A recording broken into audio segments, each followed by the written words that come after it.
mult de tine, taică. Îți spuneai mereu povești, ca de steaua așa mai mândre, auștire, românești. Și pe când mi-aduc aminte, pomenindu numele ta, precum susține un creștin lui Dumnezeu.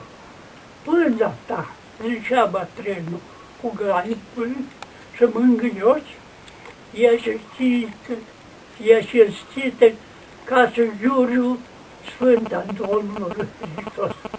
Și-a pășit că țesătura de bătață s-a întâmplat cerul zilelor de vară, limpede și nepătat.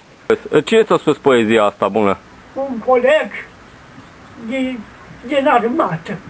Asta la ce vârstă ți-a spus-o? La 23 de ani. Și asta când erai? Când erai în război? Nu, în armată. În armată? În armată. Mhm.